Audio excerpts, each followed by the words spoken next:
Сайн мэцэн өрхөн үзэгчтэй өргөжлөөр нэвтрүүлгийн энэ удаагийн дугаар үзэж та бүхэнд хүрэхэд бэлэн боллоо. Тэгэхээр өнөөдрийнхөө үзэгчдийг танилцуулах юм та бүхэндээ бяцхан мэдээлэл хүргэе. Юу гэхээр ТV телевизийн Монгол комент нэвтрүүлэгт нэр бүхэн иргэдээс бол нэлээдгүй олон санал хүсэлт ирүүлсэн. Эдгээрийн дотор бол ер нь бол намын дарга нартаа уулзна гэдэг улсын их хурлын гишүүд төрийн сайд дарга нартаа уулзаас хэцүү болжээ гэдэг асуудлыг бол тавьсан.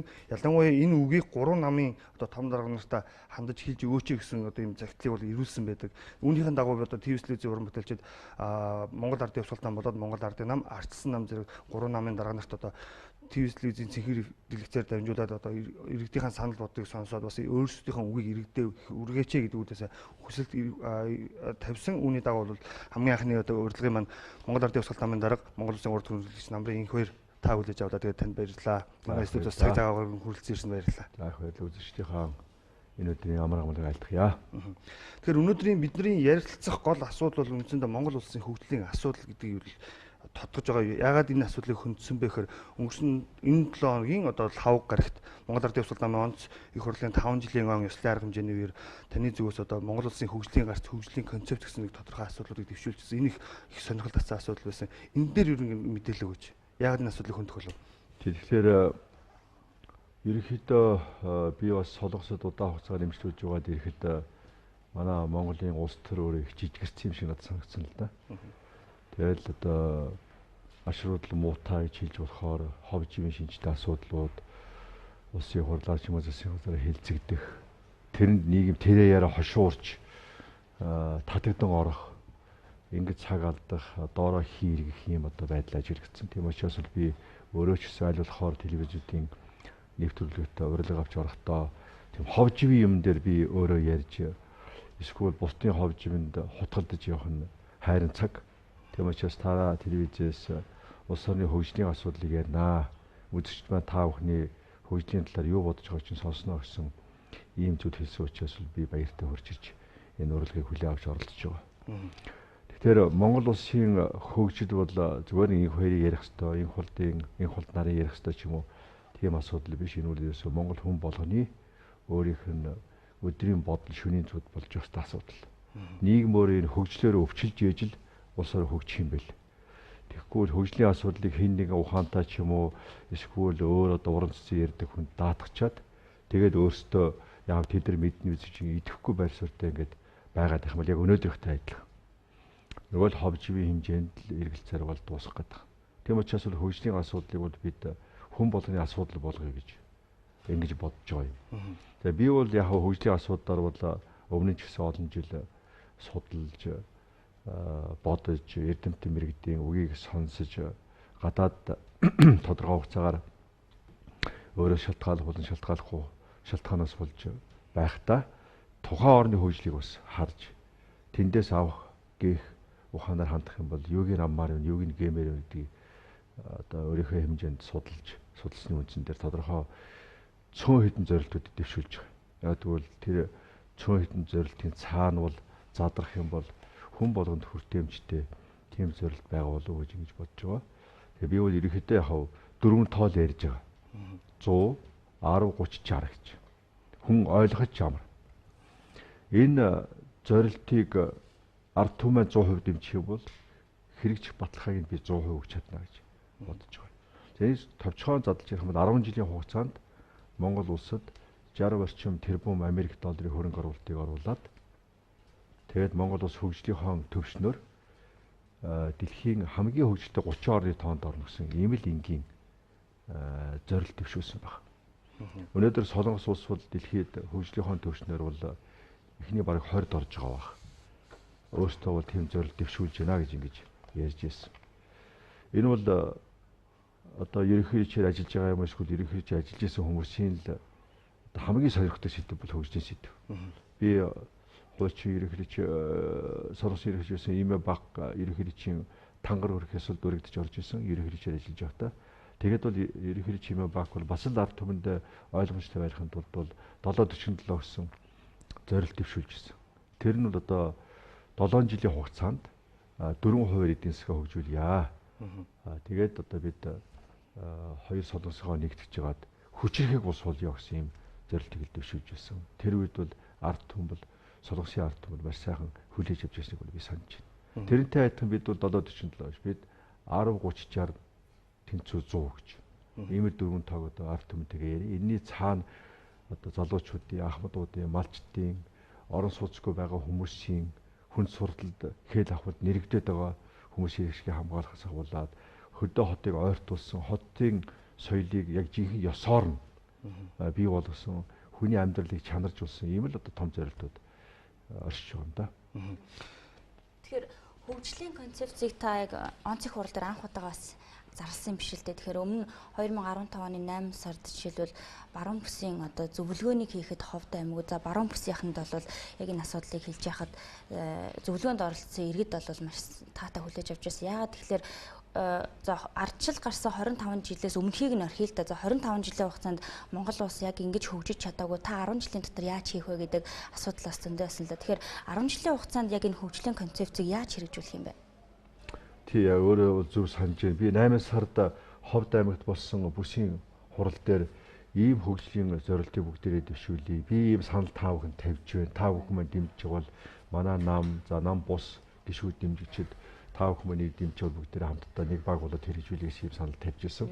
Тэрнээс хойш одоо Улаанбаатар хотод маань харамсалтай жижиг сажиг тулгатай өрсөндийн явган хэрүүл үүссээр гад тэр миний гаргаж ирсэн том зорилтын асуудал бол бүр алга болоогүй ч гэсэн ямар нэгэн байдлаар ингээд бүрхэг болсон байна. Тэгээд сүүлийн үед бол хэвлэл мэдээллийн гэсэн одоо энэ хөгжлийн асуудал та яга ярихаа байчив. Энийг бүр овоо ярих шиг болсон. Тэгээ хаашаа алга болчих вэ гэд. Тэгээ би тэрийг та нар яаж мэдчихэ гэсэн. Бид нар Facebook, Twitter-ээр мэдлээ. Бас хэвлэл мэдээлэл дээр гарсныг нь уншлаа гэд. Залуучууд харин их сонирхсан байна. Ахмадууд их сонирхсан байна. Харин өнөөдрийн төр засгийн ажил хийж байгаа хинж уншаагүй байна. Сонирхоогүй. Ягаад би ихний гайхсанд одоо эдгээр маань ингээд ийм юм сонирхдаггүй юм уу гэхээр сонирхоод байгаа. Тэгэхээр би ойлгохдоо ерөөсөө өдөр тутам ховживд хутгалдаж байгаа учраас тийм одоо хөгжлийн асуудалд анхаарал тавих хэн нэгэн хүн хөгжлийн тухай ярьж байгааг анхаарах тийм болцоог завгүй юм байл. Харин завтаар манай залуучууд, ажилгүй байгаа залуучууд, сургууль сурын өндөр мэдлэгтэй болъё гэсэн хүсэлтэй залуучууд эсвэл одоо гэртээ суугаад улс орныхоо өнөөгийн байдалд сэтгэл санаа нь онцгой байгаа ахмадууд маань сонирхож энэ асуудлыг бол одоо яриач. Энийг одоо бид ч гэсэн санаагаа нэмэрлэе. Буруу юм байвал бид шүүе, зөв юм байвал бид дэмжиж.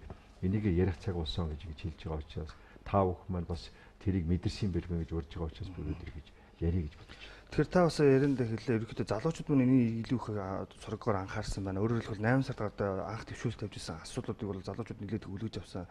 Ялангуяа энийг хөгжүүлэх боломж байна гэдгийг харсан гэдэг. Тэр яг энэ асуудалтай холбоотойгоор бид бас нийгэм улс төр эдийн засгийн асуудалтай хэсэг залуусыг бас энэ нэвтрүүлэгтээ өргөн авчирсан байгаа. Танилцуулгад Эрдэнэт Батавчир анх жаргал гэсэн залуучуудыг бол авчираад эдгээр залуучууд манаас энэ нэвчүүлж байгаа хөгжлийн хөтөлбөр дээрээс өөрсдийн ч гэсэн тодорхой хэмжээнд одоо судалгаа хийгээд ерөнхийдөө манайх одоо энэ асуудлыг жишээлбэл боловсролын асуудал, эрүүл мэндийн асуудал гэдэг юм, хотын асуудал гэдэг юм. Эдгээрийг шийдэх гарцсан юу гэдэг юм бэ гэдэг асуудлаар бас өөрсдийн байр суурийг илэрхийлэх. Тэгэхээр Батавчраас эхлэх үү. За би бас Facebook-оос нь одоо Facebook-оор нь хөгжлийн хөтөлбөрийг ховдод одоо тавьсан байсныг харсан л та. Тэгээд хүн өөрөө хүртэл нэг 10 жилийн дараа хүн нэг ийм болчихно гэсэн нэг төсөөлөл бол байдаг. Тэгэхэд Монгол улс маань одоо 10 жилийн дараа ийм болно гэсэн тийм төсөөлөл ерөөс харагддаг байсан л да. Тэгээ энэ ч бас харагдаад тэгээд одоо энэ хөтөлбөр маань хэр найдвартай вэ гэдэг энэ талаар би өөрөө бас тодорхой боловсруулалт хийгээд тэгээд хэдэн тодорхой зүйлийг асууж олох хүсэлтэй байна л да. Тэгээд яг энэ дундаас лавлж асуумаар байгаа зүйл бол мянганы төмөр зам барих цаг нь болсон гэд та хэлжсэн. Тэгээд энийг одоо хитүү хугацаанд хичнээн хэмжээний хөрөнгө оруулалтаар хаанаас хаа хүртэл тэгээд ямар үр дүнг одоо мянганы зам гэд бид нар одоо эхлүүлээд ингээд хэрэгжсэн байж байгаа шүү дээ. Тэгэхээр энэ талаас л авч ирсэн юм байна л да. Ер нь тийм нэг зам тавих дуртай хүн л дээ би. Тэгээд тухайн үед ерөнхий шатаж явах та их хурлын засгийн газрын гишүүдтэйгээ зөвлөж яваад мянганы зам гэсэн юм санаачлал гаргаж ирсэн. Тэгэхэд бол зарим хүмүүс бол мянгуужийн хөвлөгрээ энэ хизэж бүтэхгүй гэж ингэж ярьж ирсэн. Тэгээ тэр үед бол бид нар яхав мэдээж хэрэг одоо нэгтэй харьцуулах нь мөнгө төрөг хомс байсан л да. Тэгвэл тэр мөнгөндөө баригдаж хүн бодох юм бол хүний сэтгэлгээ тэгэл тэрэндээ тэр явцуу тэр одоо ширээнээс доогуур хэмжээндээ байсараа дуусах юм бэл.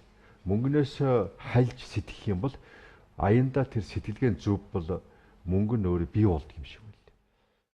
Мянганы төмөр зам Ирэх 10 жилд Монгол хүндэн зориулсан мянганы төмөр замыг ховдоос дорнод хүртэл холбож хэвтэй болон босоотын хилгэн төмөр замыг байгуулна. Ард иргэд маань ямар ч үед хурдан зорчиж, ажил хэрэгэн шуурхай бүтээ. Бараа бүтээгдэхүүнээ хурдан хямд тээвэрлснээр бараа бүтээгдэхүүний үн үрдэг буурна. Монгол орн их нутгаран аялах амрах таатай нөхцөл бүрдэж, гадаад дотоодын аялал жуулчлал хөгжинө гэх мэт олон эерэг үр дүн гарах төдийгүй Монгол улсад хөгжилгүй хот суурин эзэнгүй газар нутаг хөгжлөөс хоцрогдсон Монгол хүн гэж үгүй бол төмөр зам хурдны гал дэргээр холбогдоогүй хот дэлхийд цөөхөн байдгийг уутөр ойлгоно гэж бодохгүй байна.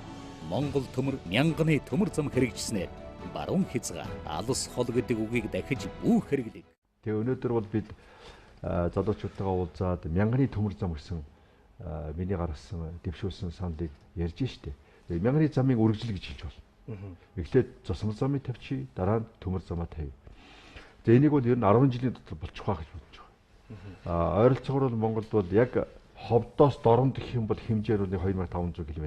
Гэхдээ яг нөгөө уур хаануудтайгаа холбох, зарим хотуудтайгаа холбох гэдэг бодох юм бол 3500 км төмөр зам байх болов гэж юм уурчсан тооцоо хэлж болно.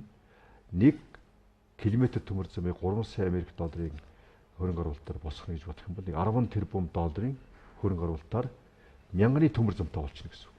Одоо Солонгост манай монголчууд олон очиж байгаа, Хятадд очиж байгаа, Оросд очиж байгаа. Төмөр зам бол амьдралыг хурдыг хамаагүй илүү хурдсгана. Нөгөө юмны үн хүнтэй байснаа тээврийн зардал багасч байгаа учраас багасна. Хүн өөрөө өвдсөн ч гэсэн хотод очиж имжлүүлээ эсвэл өөр газар очиж имжлүүлэх бол маш хурдан тэр асуудыг шийдэж болно. Зүгээр бодоод үсгэд ховдод дунджаа өнөөдөр Монголын төмөр зам бол 30-аас 40 км цагт хурдтайгаар бараа ачаа хүн тээвэрлдэг гэж ийм тооцоо байдгийн байна лээ. Яг тэр нь жоо хэлбэлцэлтэй байх. Энэ мянганы төмөр зам тавигдах юм бол миний бодлоор 100-аас 150 км дунджаар хурдтайгаар бараа ачаа хүн тээвэрлэнэ гэсэн юм бодолтой байна. За тэгээд дунджаа наваад үзье. 150-аар бодоод үзэх юм бол 2150 хөржүүлэхлээр бол тэгээд нэг 10 цаг 10 одоо яг дорндоос ховд хүртэл бол 10 гаруй цаг. За ховдоос Улаанбаатар хүртэл бол тэрнээс одоо богино хэмжээний 10 цаг ч юм уу яваад байх юм шүү дээ. Шөнө орой галт хэрэгэнд суугаад унтаад л өглөө Улаанбаатар хот орж ирэх юм. Тэр одоо шавар шавхаад сууж, гол гатлах гэж тэгээд 30 40 цаг явж, өдөр шөнөгүй явж, жолооч нь ядарч аваар осолд орж ингэж явах шаардлагагүй. Орлоо тухтай орон дээр унтлаа, өглөө бослоо Улаанбаатар хотод бай. Улаанбаатар хотод ховдынхаа шивуугаа авчираад тэгээд шивуугаар зарчаад оройн босч болно шүү дээ. Энэ мэтэр бол одоо Монгол орны өнцөг бол тэр алслагдсан аймаг гэдэг ойлголт байхгүй. Алслагдсан аймагт амьдарч байгаа нь баг одоо азгүй хүмүүсийн хувь заяа юм шигээр бид нар ойлгодог. Тэр ойлголтыг бол эвдэж штэ. Бүгдээрээ хаач амьдарсан Монголдо хурдан төмөр замаар, хурдан засмал замаар интернетээр холбогдсон байх юм бол азтай гэсэн үг. Хаач амьдрал буцаж бориглоно гэсэн үг. Хаач юмны үн хэдрихийг өсөхгүй гэсэн үг гэдэг чинь энэ төмөр замын цаана байгаа байхгүй. Тэгээ 10 миллиард доллар. 10 миллиард доллараар бид бүхэл бүтэн Монголынхаа 2 зах хязгаарыг холбосон төмөр замтай болох нь байна шүү дээ. Солонгост одоо би байж хаад бол тийм түүх ярьдгийм байна лээ. Пак Чин хэ ерөнхийлөгчийн үед Сеулийг Пусантай холбосон засмал зам тавья гэж ярьж хаад бол бас л тэр үед жижиг сэтгэжсэн хүмүүс нь бол мөнгөч байхгүй, машинч байхгүй, ямар хэрэгтэй юм бэ энэ засмал зам гэж. Дараа төмөр зам гэхлээр тэр төмөр зам ямар хэрэгтэй юм бэ гэж ингэж ярьж байсан. Одоо бол харин тэр засмал замаар нь явъя гэхэд тэр төмөр замаар явна гэхэд ачаалаа дийлэхгүй шүү дээ. Улам хурдтай явах хэрэгтэй байна. Улам одоо өргөн зам таммаар байна гэж ингэж ярьж. Тэгэхээр өнөөдөр ямар ч байсан Монголын хөгжлийг хурдсахыг ачаа эргэлтийг идэвхжүүлээ. Одоо биеэр ярих юм бол хүний цусны гүйдэл жигд гүйжээж л хүн чинь хөлөнж дулаахан тархинж ажиллагаатай байна шүү дээ. Тэгэхээр Монгол улс бол энэ дэд үтс нь хөгжөөг учраас цус гүйхгүй байгаатай адилхан байхгүй, биетэй адилхан. Тэгээ тэр алсагцсан аймаг гэдэг чинь одоо даарцсан хөл гэсэн үг.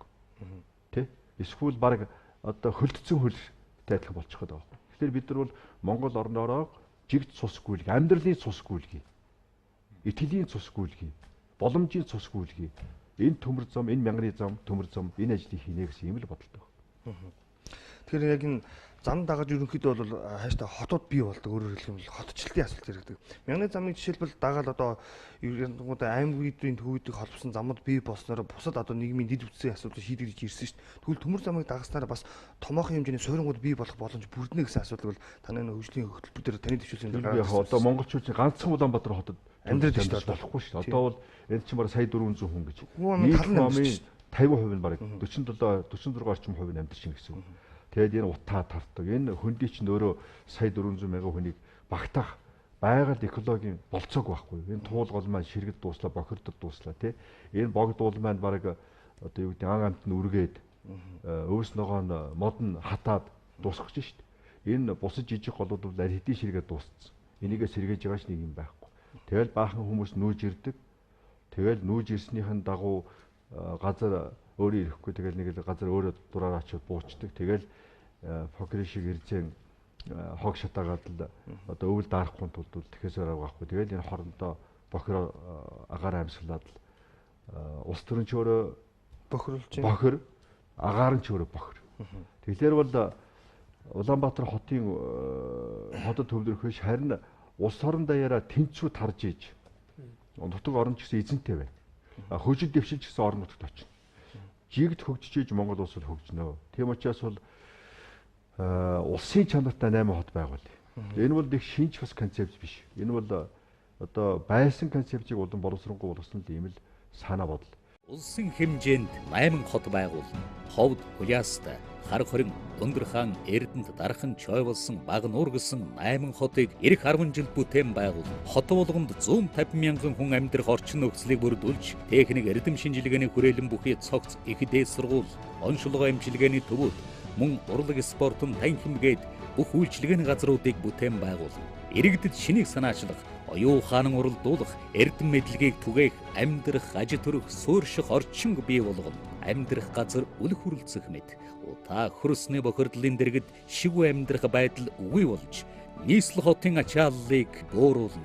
Түүхэн сөхөд Улаанбаатар, Дархан, Эрдэнэт, Багнуур хот байгуулах том бүтээн байгуулалт өрнөхөд их хэмжээний ажлын байр бий болж Монгол улсын эдийн засгийн хүчин чадал хэдэн 10 дахин нэмэгдэж байсныг мартах учиргүй. Дагуул биш, улс орны хөгжлийг дагуулдаг 8 хотыг бүтээн байгуулснаар Монгол хүн бүр хөгжлийн төв болох нь дамжиггүй.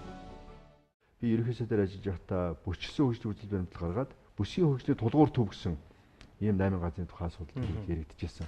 Тэгвэл тэрийг бол бүсийн хөгжлийн тулгуур төв гэж ярьжсэн бол яг одоо улсын чанартай хот гэж бид тэр концепцийг гаргаж байгаагүй. Тэгэхээр тэрийг хөгжүүлээ улсын чанартай 8 хот болгоё. Дунджаар нэг хотод 150 мянган хүн амьдрах нь шүү дээ. 150 мянган хүн амьдрах гэдэг чинь тэнд эрэлт хэрэгцээгийн зах зээлийн онол үйлчлэх гэсэн үг. Юм өрсөлдөөн бий болно гэсэн үг. Юмны үн унна гэсэн үг. Одоо цөөхөн хүнтэй газар 30 мянган хүн байлаач гэсэн тэнд өрсөлдөөн бий болж чадахгүй шүү дээ. Талхны цэгэл 3-ыг барихад л нэгэн заавал дампуурч яагаад бол одоо хэрэгцээ байхгүй. 30 мянган хүний зах зээл байхгүй. Зах зээлийн багтаам шиг ерөөсөө байхгүй. Одоо хүүхдийнхаар ярих юм бол ходоо жижигхэн учраас бууц цуушаар боловсруулж чадахгүй шүү дээ. Тэгээд нэг юм нухсан төмөс идэгтэй. Тэгэхээр алийн болгон монгол хүн нухсан төмөс идэж амьдрах юм бэ. Тэ? Монгол хүн чинь бас тэр хоолоор зөөрлж ирэх юм бол интернетийг тэгээд энэ зах зээлийг хөгжүүлэе гэж байгаа нөхцөлд бол харьцангуй одоо зөв төвлөрлийг бий болгоод гэтээ нэг хотод биш. 8 хотод төвлөрөл бий болгоод тэр газараа бол өөртөө сурдаг, эмчлүүлдэг, бизнес эрхэлдэг, үйлдвэрлэл хөгжүүлдэг, тэнд орон сууцнд амьдардаг. Ийм байж тэр хот ч өөрөө байх хэрэгтэй. Хот бол зөвхөн бас үйлдвэр биш. Хот бол эмчнэр, хот бол багш нар, хот бол театр, хот бол бас музей, хот бол кафе, ресторан, хот бол бас орон сууц. Орон сууцгүй хот гэж юу вэ? Тэгэхээр одоо манай энэ бүшийн төвч нь голцвол орон сууцгүй хот байна шүү дээ. Дандаа нэг төр зур очсон нүүдэлчдийн гэр орноо ингээд хашаа бариад ингээд татгаа суучсан ийм л газар. Тэгэхээр жинхэнэ орчин үеийн хотыг барья. Байгуу. Энэ байгаль орчиндөө ч ээлтэй. Тэнд чинь төвлөрсөн одоо халаалтаар тог цахилгаан усны асуудлыг шийдэж шүү дээ. Дулаалгын асуудлыг шийдэж. Тэнд утаа эрзийн шатааж өөрийгөө өвөл дулаацуулна гэсэн ойлголт байхгүй. Агаар нь цэвэрхэн байна гэсэн үг. Тэр одоо хог хаягдлаа боловсруулдаг үйлдвэртэнд байгуулагдана гэсэн үг. Одоо ингээд туулгал руугаа бүх одоо муу мухаа бохироо ингэж урсгачаад тэгээд өөртөө их одоо манай гэртэл цэвэрхэн гэж бодоод үнэ хэрэг дээр маш бохир орчинд монголчууд бид амьдарч байна шүү дээ. Тэр яг зүгээр мэдээж дэд үтсээд байгаад бол хот бий болдог. За өнөөдөр бол одоо бид нар бол ганцхан дэд үтстэй юм шиг бол Улаанбаатар хот гэж ганцхан хоттой байна. Зарим нь ачаалаад хэлэхээ болцтой. Сайн тань ярьж байгаа шиг 8 хотыг бид нэр хэрхэн яаж байгуулах вэ? За жишээ байгуулъя гэж бол бид нэр хайлал аймагуудын хотыг бий болгох гэдэг. Энэ их чухал байна л да бас. Тэгэхээр нэг газартаа хөгжлөн дамгаалаад нөгөө газарт нь хөгжлөн их сул байх юм бол одоо Бельгийн жишээ гэж байдаг. Тэнд Франц гаралтай хүмүүс нь бол жоохон хоцорсон хөдөө аж ахуйн чиглэлд байдаг. За Голланд гаралтай хүмүүс нь бол харьцангуйд ажилтны хөгжсөн газар гэдэг. Одоо энэ хоёр хоорондоо салнаа гэдэг. Ягаад гэвэл тэр Голланд гаралтай хүмүүс нь бол энэ Франц гаралтай иргэдийг би тэжээгээд байна. Бид нар өөрсдөө ажиллахгүй ч гэдэг юм эсвэл амьдрах арга нь өөрийг хоцрогдсон байна. Тэгээ одоо алийн болгон эдийг би тэжээх ингээд. Одоо ингээд бүр бүхэл бүтнийг орон зөвхөн амьдралынхаа төвшнийг ялгаараас болж хоёр хуваагдах хэмжээнд очсон байна шүү дээ. Тэгэхээр Монгол бол хизээч тэгж болохгүй. Нэгдмэл улс байх хэвээр монголчууд бид дандаа хамтаа байх хэвээр хөгжлийг тэнцүү хуваарлах хэвээр. Тэнцүү хуваарлахын тулд тэр хотыг яг тэр баруун зүүн бүст нь дамгаалуулах маягаар биш. Тэнцүү хуваарлах, тэнцүү хөгжлийг авчрах маягаар байрлуулах хэвээр. За тэгээд зүүн зүгээс эхлэе ягаад бол Нармандах зүг бол зүүн зүг байдаг учраас тэгээд Чойволсон хотыг бол 150 мянган хүнтэй хот болгоё.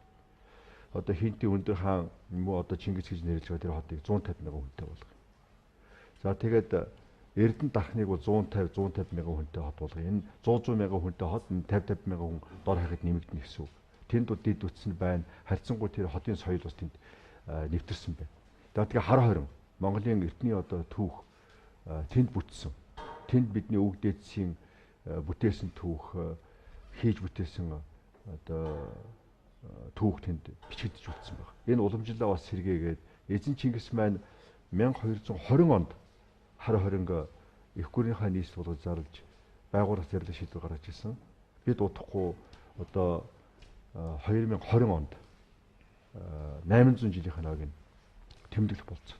Тэгэхээр өнөөдөр 795 жилийн ярьж байгаа өнөөдөр 5 жилийн дараа хар хорин хотыгоо бүгдээрээ 150 мянган хүнтэй хот болгоё. 800 жилийн тэгж ухтыг гэсэн ийм сандыг бас төвшүүлж байгаа. Энэ бол зөвхөн би өөрөө сонгогч байгаа биш. Угаасаа Монголын өвөг дээдсүүдийн сонгогдсон газар. Тэнд одоо бүхэл янз янзын улс орны нийслүүд тэнд хар хориныг л тойрч дандаа бий болж. Тийм байгаль цагаагаар газар зүйн байрлалын хамгийн ашигтай цэг. За тэгээд цаашаа улаастай. Тэгээд цаашаа ховд гэж. Тэгээд говийн бүсээ бид бас хайж болохгүй. Говийн бүсээ хайргээ заавал говьд элсэн дундаа ч амьдрэх гэсэн үг биш. Тэгээд говьоо холбож хэрэгтэй. Цаашаага алдагдчих болохгүй. Яг л бид бас давхар юу тоодж байгаа хэрэгтэй бол манай хоёр том хөрш бол эдийн засгийн хувьд бол өнөөдөр биднээс илүү хүчин чадалтай байна. Эдийн засаг нь өөрийн ирэхгүй цаашаа татж байна. Говийг цааш нь татж байна. Хой төсгийг хойш нь татж байна. Тэр татах хүчийг тэнцвэржүүлэх хөгжлийг Монголдо бий болгож ийж ер нь одоо ингээд модыг одоо ингээд дүүжин дайжин хүүхдийн тоглоом байдаг. Ямар нэгэн одоо юм дээр ингээд тавихад бол нэг талд нь хүн суугаад байвал нэг талд нь таттай байвал тийшээгээл явдаг шээ. Тэрнтэй адилхан тэнцвэржүүлэх хэрэгтэй. Монгол улсын хөгжил тэнцвэртэй байж ийж хэтэрхий хойшоо татдаг биш. Хэтэрхий урагшаа татдаг биш. Өөртөө дотроо хөгжлийн тэнцвэрийг бий болгож ийж оршин тогтно гэсэн үг.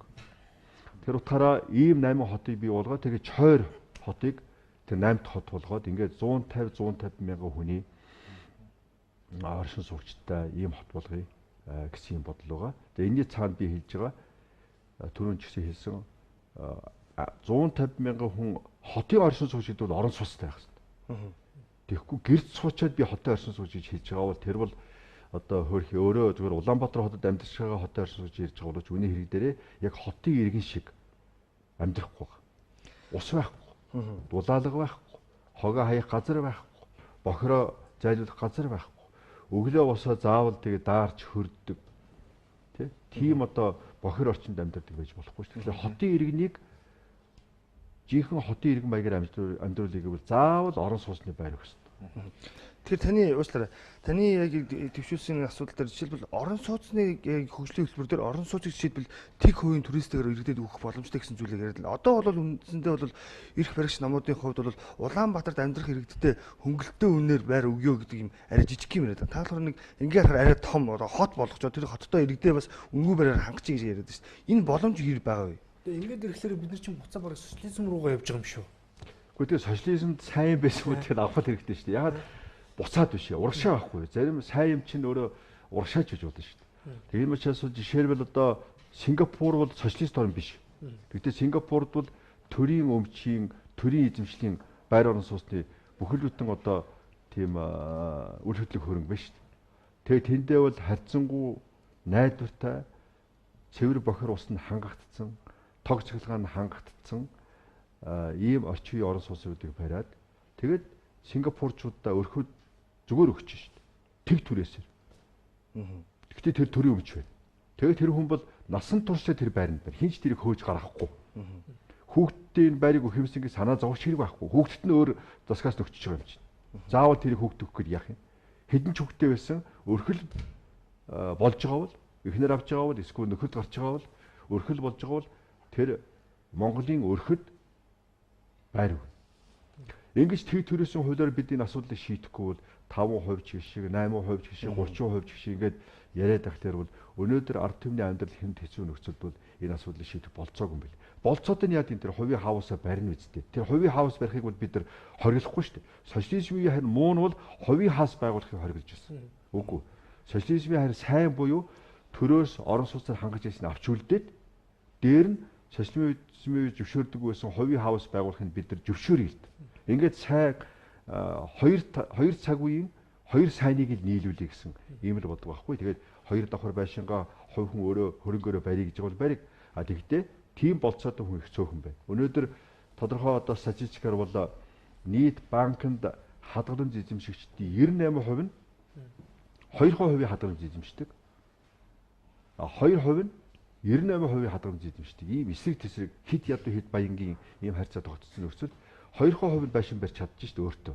Тэгвэл 98% нь яах юм? Нөгөө гэртээ эрзиний шатаагаал тэгээд агаарт бохир агаарт тэгээд одоо баталгаагүй ус суугаад л амьдрах үгүй. Тэгэж монголчуудаа доромжиж болохгүй. Нэг ухаантай хүн хийсэн байдаг юм байлээ. Монголчуудыг ухаантай байхаа гэж биднийг л явуулж байгаа юм байлгүй. Гадны хүмүүс шүү дээ. Монголчуудыг ухаантай уусан юм а гэж. Яагаад биднийг ухаантай гэж юм? Энэ 3 сая ард түмнийг ийм их баян нутаг дээр сайхан амьдруулахад бол нэг ухаан орохгүй шүү дээ. Тэгэхээр та нар муухай амьдруулж байгаа чинь маш их ухаантай залтай улсууд танай төр засгийн удирдал гарчаад тэгээ чадаад байна шүү дээ. Тэгээд тэр хүмүүсийн тонд би өөрөө хүртэл орчихсон байгаа учраас би тэр алдаагаа засъя л да. Урд нь хийсэн сайн байвал үргэлжлүүлъя л да. Муу юм байвал тэргээ засъя л да гэж бодож л одоо энэ ард түмэндээ л туслах юмсан. Ард түмэндээ л энийг олж хараагүй байгаа залуучуудтайгаа хамтраа, та нартайгаа хамтраад бүгдээ энийг хийх юмсан. 3 сая хүн болгон хөгжлийн төлөө санаа зовооч. Бити энэ ховж хөөцөлтөч гэж ингэж би уриалаад байгаа. Тэгэхээр зааварчлалын асууч. Хот гэж нэгэнт ярьсан тийм ээ. За мэдээж одоо бид нар галт хэрэгтэй болох юм байна, хоттой болох юм. Бид нар өнөөдөр Монголоос цахилгаан эрчим хүчний импортлдог улс аахгүй. Тэгэхээр энийг бид нар яаж бил? Ерөөсөө л дид үтс одоо хот байгууллагад хамгийн чухал юм мэдээж цахилгаан. Тэгэхээр энэ дээр та өөрөө ямар бодлоо? Одоо үнэндээ. Тэгэхээр энэ бол одоо хамгийн чухал асуу. Дэд бүсэх юм бол дэд бүсгүй хот ерөөсөө байхгүй төмөр зам ганцсан барилаагаад хот бас бий болчихгүй тий. Цахилгааны их хөрсөөр нэмэгдэх ёстой. Өнөөдөр бол бид 1000 орчим мегаватт цахилгаан үйлдвэрлэж, заримдаа Оросоос импортлож энэ цахилгааны хэрэгцээг залгуулж байгаа. За том уурхаанууд бол урдаас цахилгаан оруулж ирж байгаа шүү. Уг нь би одоо ерөнхийдөө ажиллаж байхдаа хуучин одоо хятадын төрөөчийн дарга байсан хуучин тав дарагтаа 2005 онд хятад гэрээ хэзээ хийж байхдаа эхлээд бид 3-4 мянган мегаваттын цахилгаан эрчим хүчний их хөрсөрийг Монголд биелүүлж хятад руу экспортлоё гэж ярьж тэгээд санамж өвчтөр гаргаж сурч ирсэн. Дараа нь тэр бол 10-11 мянган мегаваттын эрчим хүчний их хөрсөрийг Монголд бий болгож тэгээд урагшаа экспортлоё гэж ярьж ирсэн. Харамсалтай нь хятадын нөхдүүд тэрийг хүлээж авахд бэлэн байсан. Тэгээд бид одоо яхав тийм дотроо энэ олон засгийн газар огцордог ч юм уу, ловрын сонгуул болдог ч юм уу, учраа олдогдгүй ч юм уу, эсвэл хэл ахуйд өндөр байдаг ч юм уу, хүн суртал хэдий хийх байдаг ч юм уу, эсвэл нэг олон засгийн газар солигдохлоор ажиллаа хийжсэн хүн өөрийнхөө одоо хийжсэн ажлынхаа холбогдлолтой бүх материалыг аваа явчихдаг. Дараачийн хүн тэр ой соромжинд байдгүй учраас бол дахиад бүх юмыг шинээр эхлэх гэж оролдсон. Энэ цаг хугацаа алдсан гэдэг олон шалтгаанууд байгаа баг. Тэгэхээр энэ бол эцэст бидний л өөрсдийн л буруу. Монголчууд бидний буруу, Хятад буруу, Орос буруу, Америк буруу гэж одоо ярих хэрэггүй. Тэгэхээр тэр бол одоо яригдчихсан асуудал. Одоо ч гэсэн хэрэгжид бол бэлэн асуудал. Тэгэхээр манайх дотооддоо эрчим хүчний их хөрсөрийг бий болгох л ёстой. Хөрөнгө оруулалтыг оруулах ёстой. Тэр утгаараа одоо 3500 мегаватт шинэ эрчим хүчний их усүрийг бий болгож саяын одоо миний яриад байгаа ажил хэрэг болох гэдэг шүү дээ. Тэгэхээр тийм их усүрийг бий болгох, цахилгаан станцуудыг байгуулах ажлыг хийх ёстой гэж бодож байгаа. 1 мегаваттыг 3 сая Америк доллар гэж бодъё. Яг хуучин бол одоо тодорхой саяхан хүртэл 1 сая доллар босдог байсан. Одоо яг запаста нөөцтэй аваад үзье л да. Тэгэхээр 1 мегаваттыг 3 сая Америк доллар гэж бодъё. Тэгвэл 3500 мегаватт гэдэг чинь одооний байгаа 1000 дээр нэмээд 4500 болно гэсэн. 3500 мегаватт эрчим хүчний шинэ их усрыг бий болгох гэвэл бас л 10 тэрбум доллар хэрэгтэй. 10 тэрбум долларыг бид босгох чадна. Ингэснээр 3500 мегаваттын эрчим хүчний шинэ их усрыг бий болгохыг одоо байгаа 1000-ыг нэмье. Тэгээд зарим экспортын эрчим хүчээ экспортлно. Заримынх нь үнийг хямдруулна. Ямар ч гэсэн тэр одоо цахилгаан холбосон төмөр замаараа гал тэрэг маань хурдан давхина. Орон сууцаараа найдвартай эрчим хүчний хөөсөр хангатна. Тэгээд жижиг дунд бизнес эрхлэгч гэсэн тийм болцоо бий болно гэж ингэж бодож байгаа. Тэгэхээр энэ яг жишээлбэл төмөр замтай бол эрчим хүчтэй хоттой олчлаа гэж асуудал ярьж штэ. Эдгээрийг зохицлооход тодорхой хэмжээнд боловсон хүчний бодлого хэрэгтэй байдаг л да. Тэгэхээр манай улсын боловсон хүчний бодлого нэг тийм сонин мөнгөн дээр тулгуурласан байдлаар явдаг штэ. Жишээлбэл оюутныг социализмын түрүүн одоо социализм руу уцах гэдэг нэг гэдэг. Социализмын үед гэж хэлэх юм бол оюутнуудыг улс тухайн бодлоготойгоор одоо энэ салбарт ийм хэмжээний тэжнээн тооны мэрэгчлэлтэй хэрэгтэй байна. Энэ салбарт тэжнээн тооны мэрэгчлэл хэрэгтэй байна гэж бэлтгэдэг байсан. Одоо тухайн зах зээлийн эрэлтэн дээр буюу хувь хүний сонирхол дээр тулгуурж оюутан бэлтгэдэг болчихсон. Ийм нөхцөл бид нэр оюутныг жишээлбэл асуудал яаж хийдэг? Ялангуяа надад чинь би ингэж асууя. За. Хараа ерөнхийдөө бол одоо мэдээллийн цэгийн сайтаас бол таны ихтгэл тавигдсан байсан. Тэн дээрээс л уншсан. За тэр ихтгэл дээр юу гэсэн бэ гэхээр оюутны сургалтын төлбөрийг үе шаттайгаар түр хариуцдаг болно. За эрүүл мэндийн үйлчлэгээний чанар хүртээмжийг сайжруулна. За тухайлбал чинэлэг дундаж давхрыг нийгмийн олон болгоно гэдэг та бол одоо тийм саналуудыг дэвшүүлсэн байсан. Тэр бол маш их сонирхолтой санагдсан. Тэгэхээр та бол одоо Монгол улсын ерөнхийлөгч, ерөнхий сайд, их хурлын гишүүн, их хурлын даргын үүрэгт ажлыг бол хайчилсан. Тэр хугацаанд яагаад энэ бүхнийг хийх боломж өнгөрсөн хугацаанд нэгд гараагүй юм бэ? Хоёр дахь юм л одоо сүүлийн үед хүн болгон популизм гэж ярьдаг болцсон байна. Магадгүй одоо телевиз үзэгчд ч юм уу залуучууд ч юм уу тэгж бодож байгааг магадгүй энэ сонгуул өгсөн популист одоо амлалт юм уу гэдэг тийм. Тэгэхээр энэ бол яг үнэхээр одоо шинэ нөхцөл байдалтай үнэлт өгсөн, цаашдаа зорилтондоо одоо чиглэгдсэн үнэхээр зөв бодлого байж чадах уу гэдэг асуудал дээр ингээд тань хариулт авахыг хүсэж байна л да. Би бас нэг зүйл нэмээд асууя. Одоо жишээлбэл ингээд 8 хот ингээд байгуулчлаа, дэд бүтцийг байгуулчихлаа, төмөр замаа ингээд байгуулчлаа. За гэтэл одоо бол нэг толгомцсон асуудал идэв шүү дээ. Нэг суманд жишээлбэл 2000 хүн амтай, 3000 хүн амтай аслагдсан юм сумдууд олон байдаг. За тэр 150 мянган хүний яаж бий болох вэ тэр хоттоо? За хэрвээ ингээд хотоо ингээд байгуулаад 150 мянган хүнээ бий болгочихвол нөгөө нэг сум орон нутгийг эзгүүтгүү гэдэг асуудал бас нөгөө талд нь гараад байгаа байхгүй. Тэгэхээр энэ бүх одоо яг нэг аливаа асуудал бол хоёр талтай л гэж яриаддаг л да. Тэгэхээр яг ерөнхийдөө боловсролын асуудал дээр бид эхлээд хариулчих. Яг энэ бол худлаа амт биш юм. Яг бол заримыг би хийж ирсэн гэдгээс түрүү хэлээ. Бүсчсэн хөгжлийн үзүүлбэрийн дагуу бол бүсийн тулгуур, хөгжлийн тулгуур төв гэдэг ийм 8 газрыг бид төлөвлөж ирсэн. Яг тэрэн дээр гарч байгаа өөрчлөлтүүд 100 бод хот биш. Чойр гэж ингэж ярьж байгаа. 100 бод хот бол тэртээдэргүй Улаанбаатар хотод ойрхон учраас бол одоо тодорхой хэмжээний зах зээлд ойрхон гэдэг утгаараа өөрийнхөө хөгжүүлчих тийм болцоо байх. Чойр бол жоохон хол учраас хэцүү. Тэгээ говийн бүс маань өөрөө мултарж унчих гэдэг учраас чойроор татаж тэр одоо боловсруулах үйлдвэрүүдийг тэр чойр хотод байгуулж энэ хотыг байгуулж ээж энэ Монгол улсын хөгжилд энэ Монгол улсын нутаг дэвсгэр дээр хөгжлийг тэнцүү хуваарлах ийм бодлогыг хэрэгжүүлж. Тэр утгаараа жоохон өөрчлөлт байна. Тэгтээ бас урд нь хийжсэн юмыг ярьж ин гэж. Хоёрдугаарт би ерөнхийлөгчөөр ажиллаж байхдаа санаачлаад эрдэмтэд маань оролцоод үндэсний хөгжлийн цогц бодлого гэсэн ийм одоо хөгжлийн тодорхой концепт гаргаж ирсэн. Тэр бол 2021 он хүртэл гэж ингэж 2006-7 оны үед ярьжсэн 15 жилийн дараа гэж. Хэрэг та бүхэн маань зарим санаж байгаа бол 3.15-ын бодлого гэж би тэр үед ярьжсэн. 3.15 гэж үгсрэг юм бэ гэхээр 15 жилийн хугацаанд жил болгон эдийн засаг 15%-аар өсөе. Тэгэх юм бол 15 жилийн дараа нэг хүнд 15 мянган доллар ногддог дотоодын нийт бүтээгдэхүүн үйлдвэрлэдэг хүчин чадалтай орн болно гэж. Тэгэх юм бол бид хөгжлөөрөө солонгосод жоохон дөхөж очих юмаа гэж тэр үед бид ярьжсэн 3.5 бодлого. Тэр бодлого тэгээ гарсан. Тэрийг хань хэрэгжүүлэх ажил маань их муу юм. Бид яг бодлого гаргахтаа бол нэг муу ард түмэн бас биш шүү. Зөвхөн өнөөдөр ингэ хоёрч бодоод байгаа юм биш. Мэдээж хэрэг одоо бус хүмүүст бодсон юм байж л таараа шүү дээ. Тийм учраас бол тэр зөв зөвтэй санаануудыг суулгаж байгаад бодлого гаргаад тэрийг хань хэрэгжүүлэх тал дээр их тууштай байх хэрэгтэй. Тэр дотор бол бас дахин хэлэхэд бол боловсролын тогтолцоог төрөөс дадаг тэр тогтолцоо руу үе шатгаар шилжиж гэдгийг бол би 2009 оны сонгуульд нэр дэвшиж байх та. Хэрэг та бүхэн маань одоо бас санаж байгаа бол оюутны сургалтын төлбөрийг үе шаттайгаар төрөөс дадаг болъё гэсэн зорилтыг дэвшүүлж байна. Ард түмнээ сайхан амьдруулах тогтолцоо бодлогыг ажил хэрэг болгоно.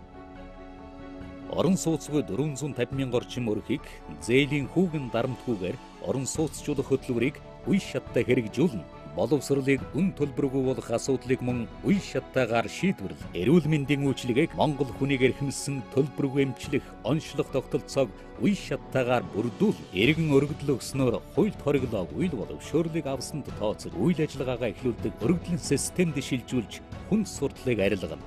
Сум хороод төрийн албанд ажиллах чадвартай иргэдийг бүртгэлжүүлж, төрийн хүний нөөцийн алтан сан бүрдүүлж, төр шиг төр байгуулна. Тэгэд одоо миний буруу юм уу? Эсвэл одоо хэний ч буруу ч юм.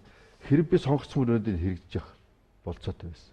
Би сонгодоогүй учраас миний өрсөлдөг сонгоцсон учраас тэр хүн тийм зориг дэвшүүлээгүй учраас. Энэ сургалтын төлбөрийн асуудал өнөөдрийн бодолсон хэвээрээ улам үнэтэй болсон хэвээрээ 2 сая 500 мянга 3 сая төгрөг нэг оюутан төлнөгээ. Тэгээд ховдод очиод айлд ороод ингээ уулж яхад бол тэр ээж хүн уйлаад ярьж штэ. Би 3 хүүхэд сургаж байгаа. 3 дангийн дээд боловсролтой болгомоор байна. Алийн мал дээр үлдээх юм. Алидийн сургуульд явуулж ажилтаа болгомоор байна. Дээд боловсролтой болгоно.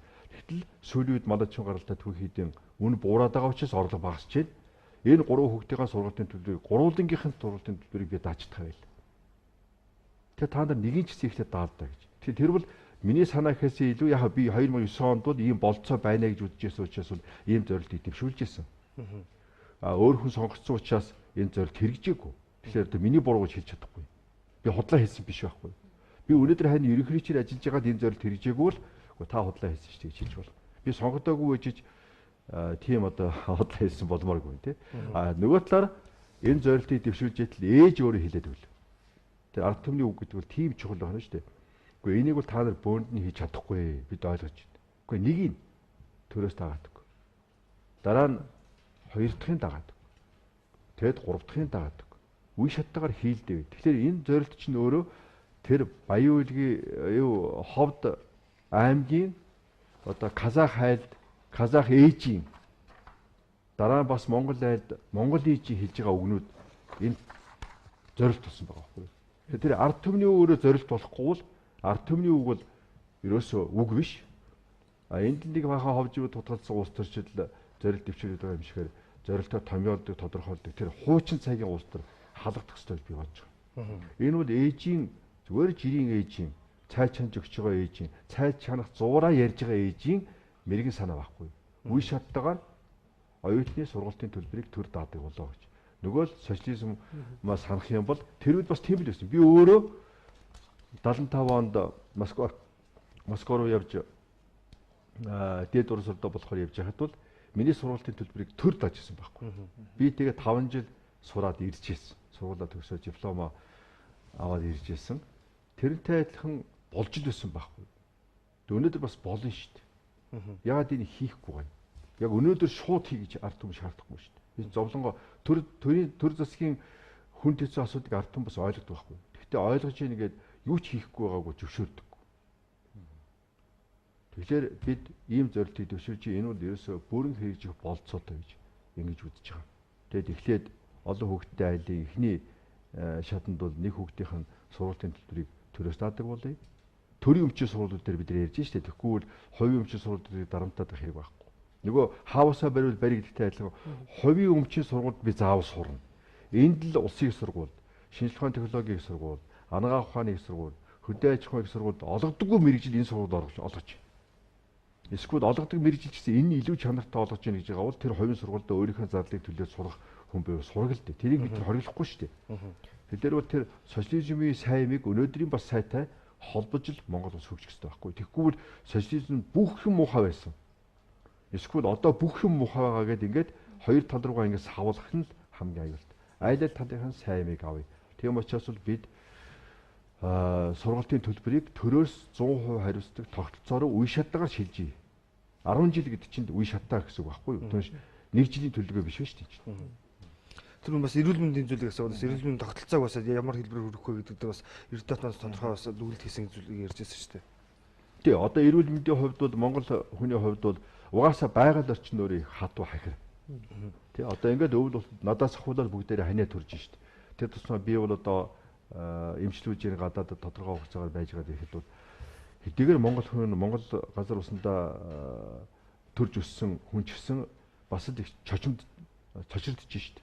Одоо ингээд энэ утаата хүүтэй агаар амьсгалууд шууд ханиа төрж байна. Ханиа салахгүй байна. Байнгын ханиатай явж байна. Ямар одоо ханиатай байж ханиаж үзүүлэлттэй байж гэдэг үнэхээр тийм байгаа. Тэгэхээр энэ ерөөсөө байгаль орчин өөрөө тийм байна. Тэгээд дээр нь бид монголчууд маш их стресстэй нөхцөлд өөрсдөө амьдруулах юм.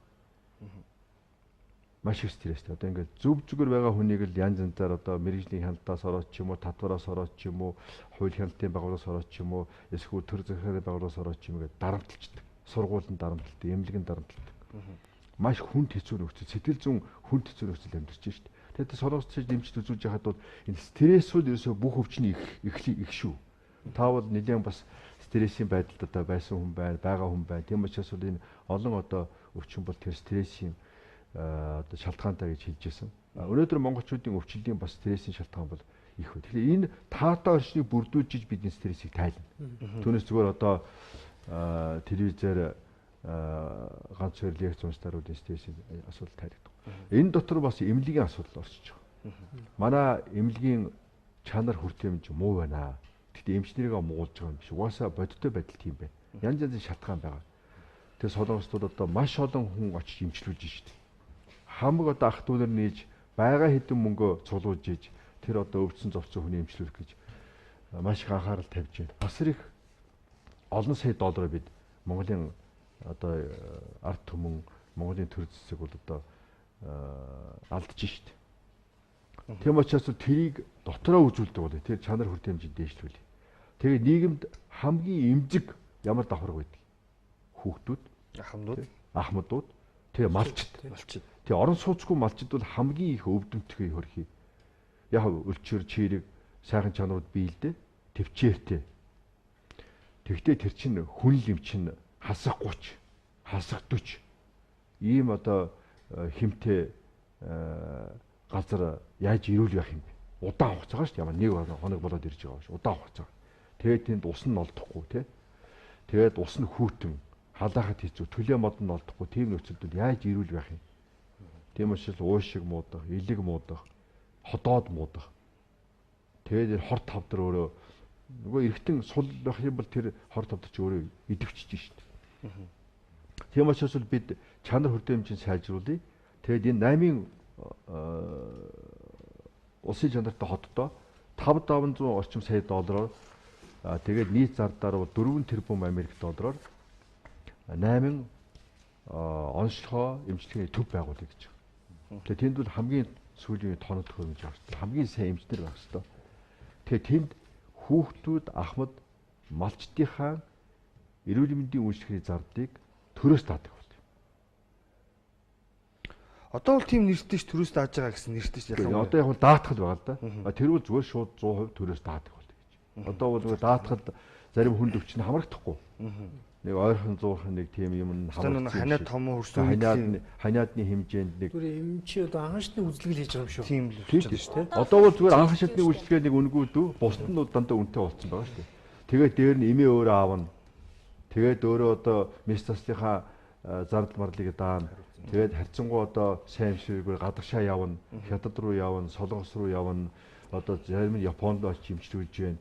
Тэгэхээр энийг л бүгдээрээ засъя. Ер нь л Монголдоо монгол хүн амьдрах таатай орчныг бүрдүүлье. Монгол хүн Монголдоо амьдрахад маш таагүй. Гадны хүн Монголд амьдрахад таатай орчин өнөөдөр бүрдүүлсэн ба шүү дээ. Яг л гадны хүн орлого ихтэй учраас бол ямар ч сайн эмнэлэгт дуртай цагтаа Хонконг руу нисээ солонгос руу шийд эмчлүүлчих чинь. Энд өндөр цэлэн авч байгаа учраас хамгийн сайн байранд амьдарч байна. Энд бас орлого ихтэй учраас хамгийн сайн үйлчлэгийг авч шүү дээ бүх төрлийн. Гадны хүнд бол Монгол орон амьдрахад бас таатай. Тийм учраас гадныхаа наашиг амьдрах дуртай байдаг байхгүй юу? Тэр байгаль орчин нь өөрөө тэр яараас Монгол хүн өөрөө амьдрахад маш хэцүү байгаа учраас одоо тэгэл Солонгост бол би бас таарч ирсэн манай залуучууд айл үлгээ явж байгаа. Тэгэл намайг харж ерөнхийдөө чи таниад ирлээ хамт зураг даруулчих. Тантай юм ярмаар байна. Гэхдээ одоо айл нүл гэж явж байгаа учраас би яарч явна. Тэгтээ хэцүү байна шүү. Одоо бид нар дөнгөж сайхан Монголоос ирсэн. Монгол хэцүү байна шүү. Аргагүй ихэнд л энэ дээрээ дамжирч штэ гэж. Тэгээ энийг засъя гэж байгаа. Ингэж энийг яаж засах юм? Нөгөө сургуулийн үнэгүй болгож ийж, эмнэлгийн үнэгүй болгож ийж, нөгөө орон сууцтай болгож ийж, замаар нь хотуудын хооронд нь холбож ийж. Энэ хүмүүс чинь гадагшаа биш эндээ сайхан амьдрах гэдэг. Тэгэхээр энэ дэр нэг юм асуудал байна. Та бүхний ярьж байгаа юмнууд одоо ялангуяа манай залуучуудын асууж байгаа таны ярьж байгаа зүйл дотор нэлээд их хэмжээний мөнгө босгох гэдэг чинь 60 тэрбум $10 хэрэгтэй нь 10 жилийн хугацаанд. Салбар хүртэл ингээд хуваагаад нэлээд нарийн төлөв гаргасан байна л да. Энэ мөнгийг бид нар хаанаас босгох юм бэ? Одоо жишээлбэл эдийн засгийн хямралтай гэдэг нөхцөл байдал бол маш удаан ярьж шít. А гэтэл энэ 60 тэрбум $10 гэдэг бол зарим хүмүүст бол за ойрхон байж магадгүй, заримд нь хитрхи болж магадгүй. Энийг яаж босгох вэ? Мянганы замыг мянгуучингийн үлгэр гэж хараар бодуулсан ч эхлүүлсэн, бодит ажил болгосон, их өрийн асуудлыг тэглэж, Монгол түмнээ баярлуулсан туршлага, хөгжлийн бодлого боловсруулж, бүтээн байгуулалтыг хэрэгжүүлсэн түүх бидэнд бий. 10 жилийн дотор 60 тэрбум Америк долларыг босгож, дэлхийн хөгжлөөрөө 30-д бичигдэх Монгол улсыг бүтээн байгуулна. Өнөөдөр Монголын төрд сууж байгаа хүмүүс чадхан байж ард түмэн энэ төрийг хүсхэн байж байна. Муу ард түмэн гэж байдаг. Муу төр гэж байдаг. Яг одоо 60 тэрбум Америк долларын хувьд бол би бол ийм зарчмаар ерөөсө хандах хэрэгтэй болж бодод байгаа. Айлаас ирэхээр авдраа бодлоо гэж. За айлаас ирэх маягаар босгож болно. Засгийн газрын бонд гаргаад өндөр хүүтэй зээл аваад одоо тодорхой хэмжээгээр босгочлоо шүү дээ. Тэгээ өнөөдөр Монголын өргөл одоо 25-аас 30 milliard доллар болчлоо. Гэхдээ яг төр засгийн өргөхөөс гадна хувийн компаниудын авсан үр ингээд ер нь монголчууд бид нар л Монголын компаниуд Монголын төр засгийг хамтдаа 25-аас 30 milliard доллар өртөө болцсон байна. Нөгөө миний 11.7 тэрбум Америк долларыг дарж ирсэн өрөө маань 3 дахин ч юм уу 2.5 дахин нэмэгдсэн байна. Тэгээ Монгол хүн бол угаасаа өрн дургу. Тэр нь одоо өртөө бол өргүү бол баян. Тэгээ өртөө хүн өөдлөхгүй гэх зэрэг хэл зүгээр илэрдэг шүү дээ. Өргөхлөөр л Монгол хүн бол ер нь дотор нь харалцдаг. Хүүхдээ боддог юм шиг байна. Ирээдүгөө боддог юм шиг байна. Тийм учраас өртөө байх дурггүй. Тийм учраас 30 milliard доллар өртөө болчлоо, 25 milliard доллар өртөө болчлоо гэдэг чинь айлаас л ирээд ийн гэсэн үг. Айлаас л мөнгө босгоод байна шүү дээ. А тэгвэл бид нар айлаас ирэхээр авдраа бодол гэдэг сайхан монгол үг байна шүү. Тэгвэл авдраа бодлох ямар бололцоо. Авдар байна шүү дээ бид нар. Авдарт нөөц байна шүү дээ. Тэр юу юм? Энэ сайхан баяж болдог. Энэ нүүрс, энэ алт, энэ зис.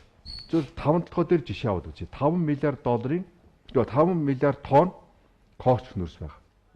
Байгаа шүү дээ. Одоо тэр чинь эрдэмтэд тогтоогоо судалсан. Инх хоёр хэлээд байгаа биш шүү дээ. За яг зарим 6 гэж байгаа. За яг би нөгөө миний яриад байгаа зүйл өөр чинь хэлснээр нэг популист санагдаж магадгүй ч удаа би эсвэл өөрийнхөө яаж байгааг жоохон татаж сөрөг талын юм жоохон давруулж яриад байгаа шүү дээ. Дэврүүлж. Тэр утгаараа 5 тонныг 6 гэж ярихаа болоо 5-аар л ярий. 5 тэрбум тонн кокс нүүрс гэж. За дотор нь 2 хувааж болно.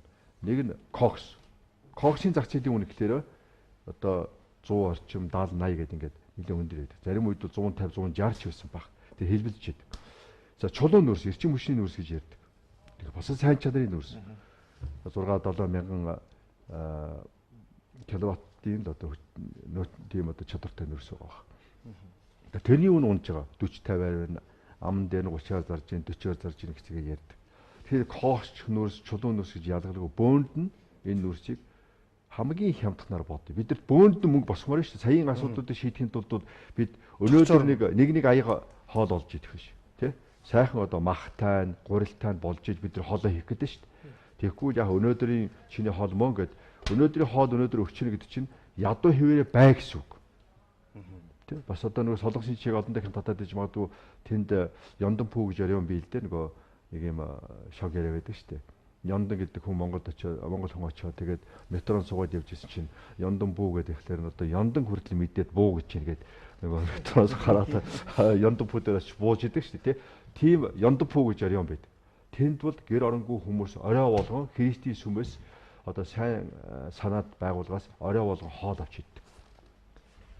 Тэгээд тусаж байгаа. Тэр нэг талаасаа маш сайн. Тэгвэл тэр хүн хизээч гуйлагчингаас гарахгүй. Орой болгон тэр хоолоо авах гэж ирнэ. Тэгэхээр орой болгон бид нар жоох юм өгнө гэдэг чинь бидний гуйлагч юм байл гэсэн үг.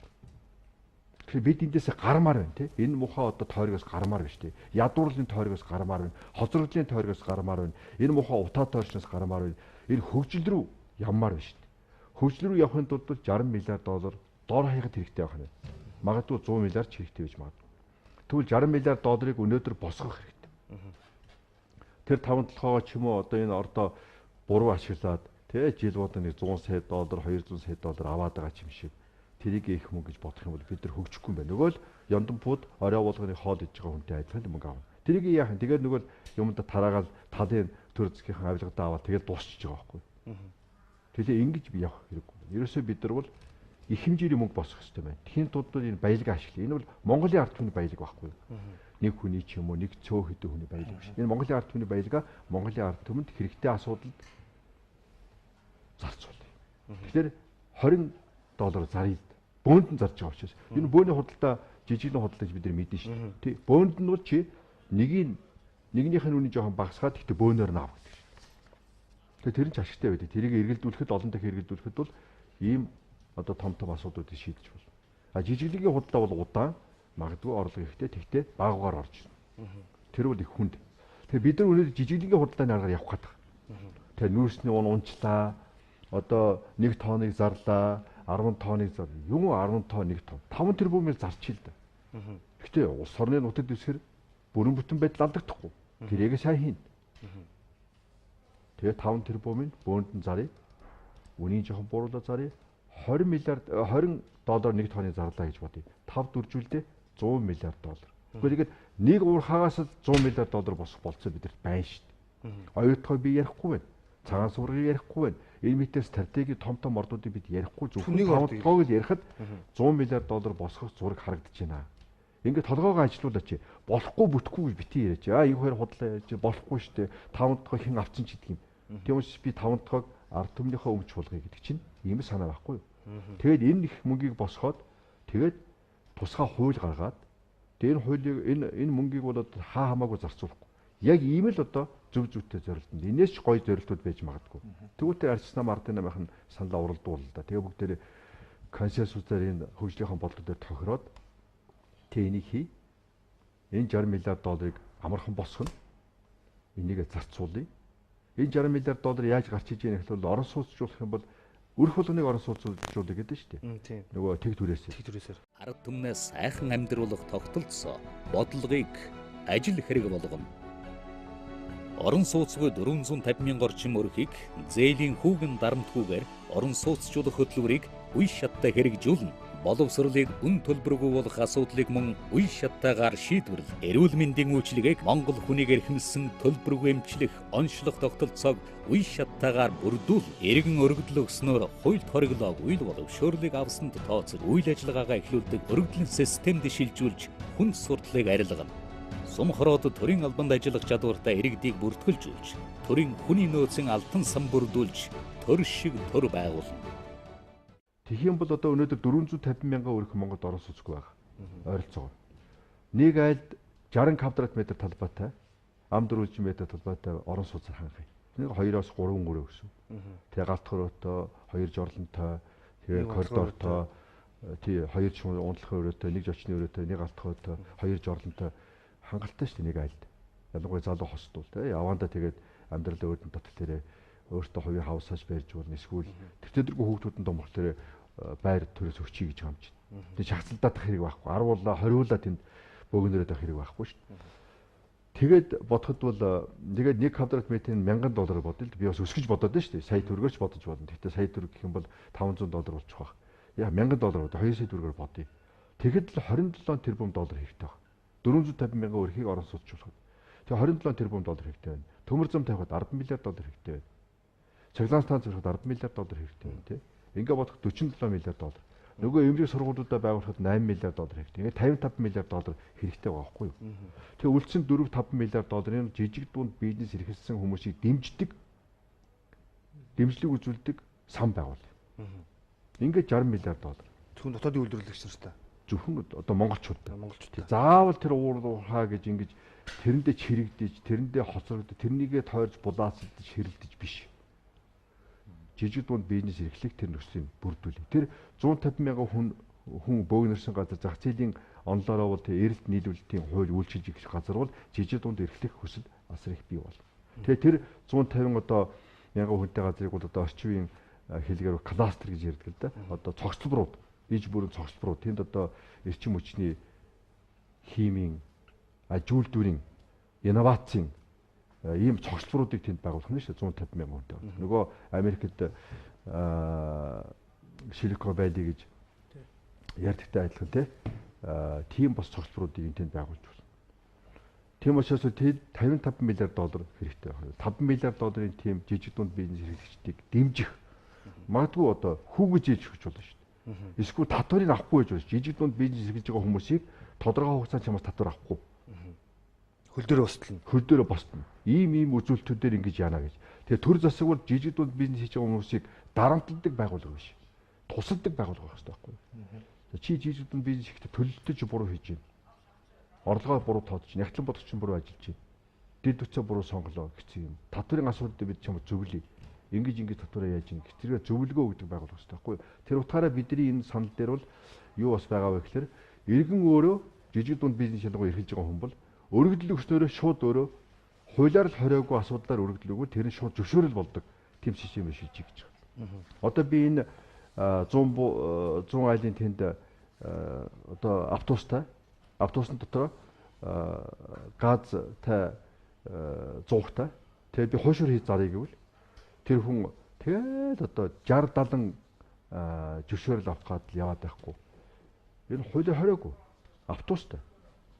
Автобусаараа би нэг газар зогсчихно. Халуун хуушур, халуун одоо бууд шүү юм гурилтай шүлж юм уу хийчихнэ.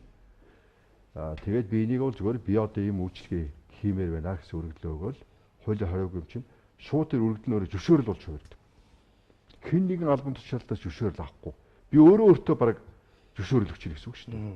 Гэтэ өргөдлөө гаргах нь зөвшөөрөл болоод тэгээд бид хэдэн сая тэдний үед гаргасан ингээ тэрийг шууд хэн ч ирсэн үзүүлэхэд зөвшөөрөл гэж тооцогдох тийм хуулиар хэвчээ орчин бүрдүүлээд тэгээд тэр хүн ажил. Тэрэнд нь бид тэр 5 миллиард доллароос тодорхой дэмжлэг үзлээ. Автобусны зээл үг л дээ. Тэгээд би одоо тэр жижиг автобусаа тэр зээлээр аваад халуун хушуур одоо юу гэдэг халуун арцар ч юм уу өвөл сайхан үйлчлэгээ хийгээд тэр авсан зээлээ нөхөд. Эсвэл чиний зээлийн хүүгийн бид даая. Тийм. Одоо зээлийн даахаа болоод хүүгийн даая. Бизнес хийж байгаа хүмүүс хүүндийг явж шít. Тийм. Хүүгийн тэгвэл бид. Энэ мэтээр ингээд ёсоо энэ ард түмэн төр зохиог нийлэх юм бол хийх ажил Монголыг хөгжүүлэх бол маш их амархан байгаа байхгүй.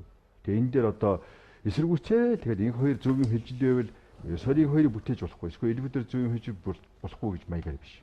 Энэ хоёр нь элеватор хэн хийж байгаа нь хамаагүй. Зөвүүл юм байвал бүгдээрээ дэмжиж. Миний санал бол хамгийн сүүлчийн одоо бурхны үн биш. Энэ бол одоохондоо бусдуудын хэлээгүй санал. Боломжит хувилбар. Боломжит хувилбар. Одоохондоо хамгийн сайн хувилбар. Эндээс илүү сайн бодооч. Би үлдэж шít бас. Тэгэхгүй энийг эсэргүүцээд энэ бүтэхгүй энэ худлаа гэж хэлж энэ Монголынхаа хөгжлийг ахаад нөгөө утаатай орчиндөө хэрэлцсэн хэвээрээ хов жив хөөцсөн хэвээрээ нэг нэгнийгээ хэлмэгдүүлсэн хэвээрээ ловрын сонгуул хийсэн хэвээрээ байж болохгүй. Бид бол дэндүү их одоо боломж алдаж байна. Ард түмэндээ хамгийн гол нь энэ боломжийг эдлэх болцоог бид олохгүй байна. Ард түмэндээ саад болж шít. Төр засаг саад болдог байж болохгүй шít. Тусалдаг байна. Туслах арга юм байна. Дахин хэлье 10 жилд 60 миллиард доллар хөрөнгө оруулалт хийгээд хөгжлөөрөө нэг хүнд 30 мянган доллар ногддог дотоодын дэвтэрийн үйлдвэрлэдэг чадaltaй улс орн болъё.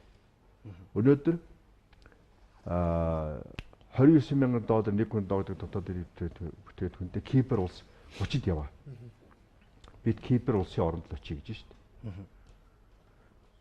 Тэгэхээр баялаг гэснээс одоо Монгол улсын нийт баялагын 85%-ийг нь бол 300 өрх одоо эзэмшдэг гэсэн одоо Монголд байгаа Америкчуудын одоо ийм судалгаа байна. Яг бодит их сурвалжаас бас та бүхэн ч бас сонссон бах нийт баялагын 90%-ийг нь хүн амын 1% эзэлдэг гэсэн байгаа.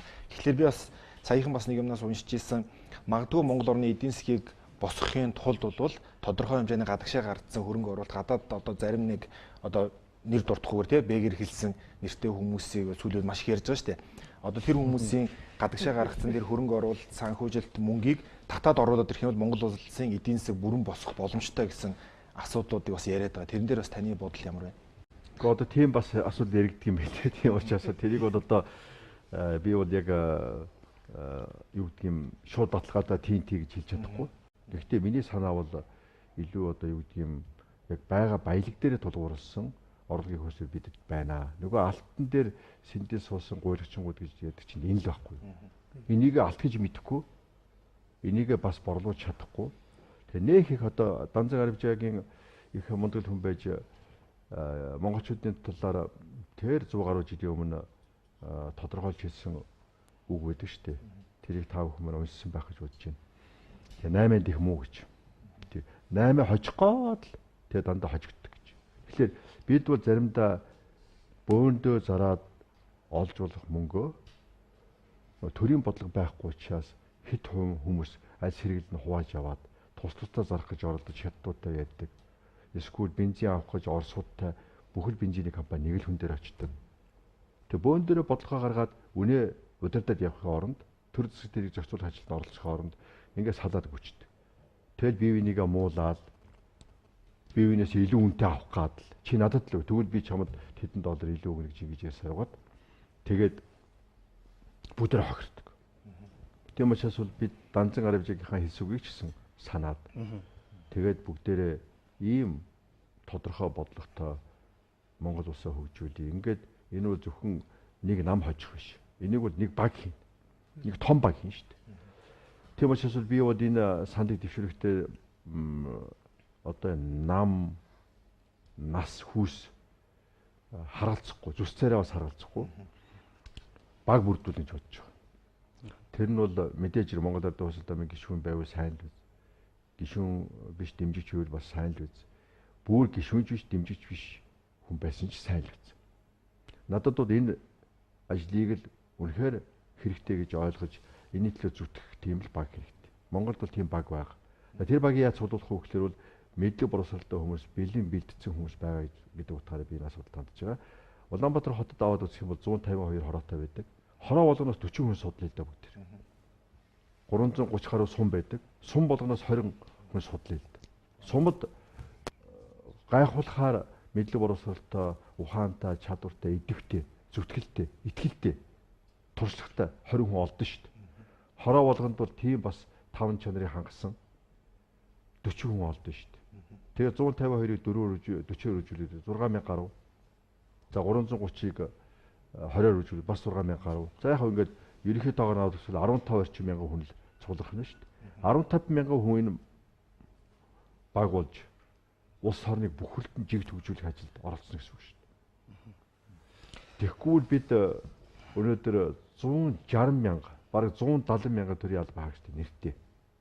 Тэр 170 мянган төрийн албан хаагчд дандаа муу хүмүүс биш. Тэгэхдээ бодлого нь өөрөө буруу яваад байгаа учраас өнөөдөр ард түмэндээ саад болж байгаа 170 мянган хүн болчиход байна шүү дээ.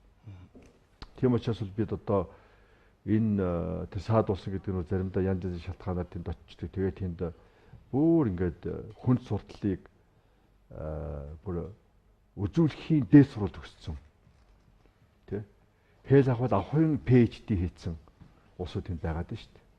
Тэгэхээр тийм хүмүүсээс л одоо салгаад бүгдээрээ биш.